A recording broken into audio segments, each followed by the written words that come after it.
So, hey there, beautiful people. More and more, I am seeing hormonal imbalances in my practice, and that is everything from PMS to menopausal symptoms like hot flashes and weight gain and depression, mood issues, as well as in my men, low testosterone. And we all know the implications of that one, right? And I'm going to tell you, honestly and truly, it is mainly from the foods that we are eating or the foods that we're not eating. But I'm going to give you the top 3 offenders today, and it is coming right up.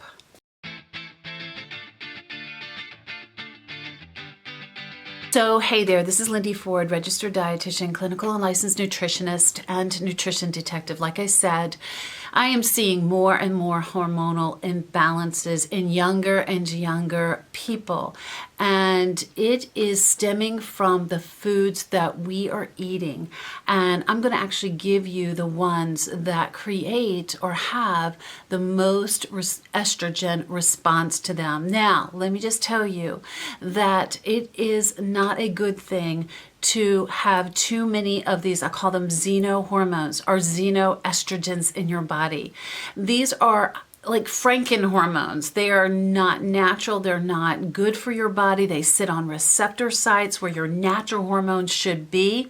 And they are the root of so many problems like autoimmune issues and PMS and low libido and chronic fatigue, depression, ovarian and breast cancer, and impotence. So they're really creating this horrible, perfect storm of symptoms and diseases that are undesirable that you don't want. So I am going to go over the big offenders today. Now, I just want to make this really clear that estrogen dominance doesn't always mean that you have too much estrogen, like you have an abundance of estrogen, because you don't in menopause, of course.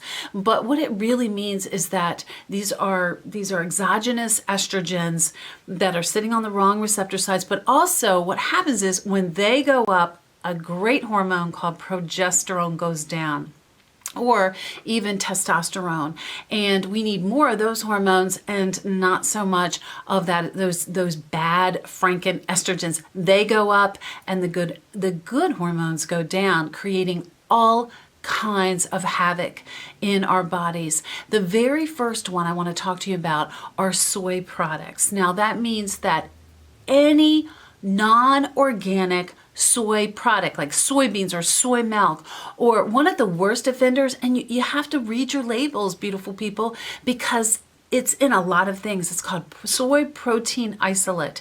It is a very, very cheap protein that gets stuck in a lot of bars and drinks and weight loss things that you don't want in your body. First of all, they're GMO, which is genetically modified.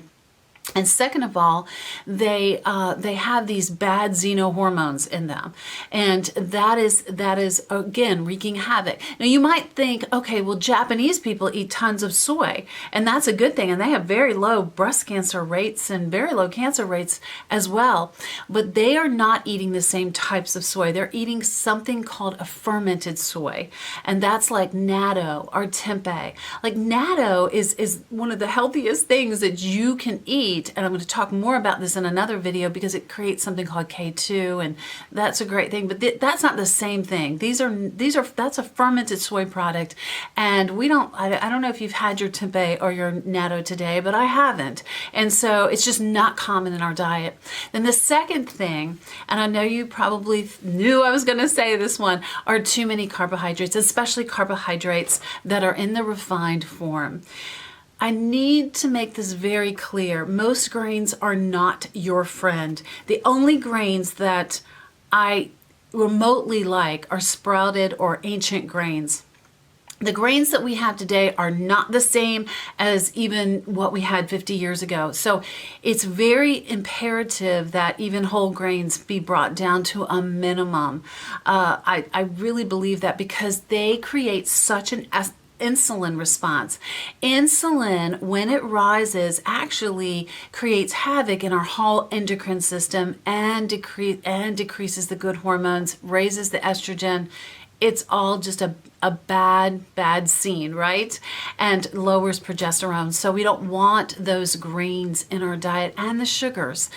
Stay away from the refined sugars. They're like a bad boyfriend. You love them, but they don't love you back. So please stay away from them. And then the third thing, and of course there are other things, but I'm just bringing you 3 of the biggest offenders, what I feel are the biggest offenders and create more estrogen dominance, and that is conventional dairy, meat, eggs, and seafood. I know that many of us are on a budget. And here's one area that I would say, if you couldn't spend money on anything else in your food budget, spend money here. Invest in good quality meats. That doesn't mean natural. Natural means absolutely nothing, but I mean organic meats or grass-fed meats. They're different. It's a different animal.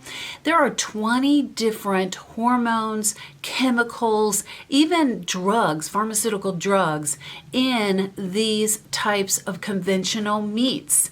And you are just playing with fire. If you consume them, if your children consume them, it's not a good scene, guys. So stay away from them. So cut them out. If you cut soy and you cut the grains out, that doesn't cost you anything. But I would just go ahead and invest in the dairy, the meat, the eggs, and the seafood.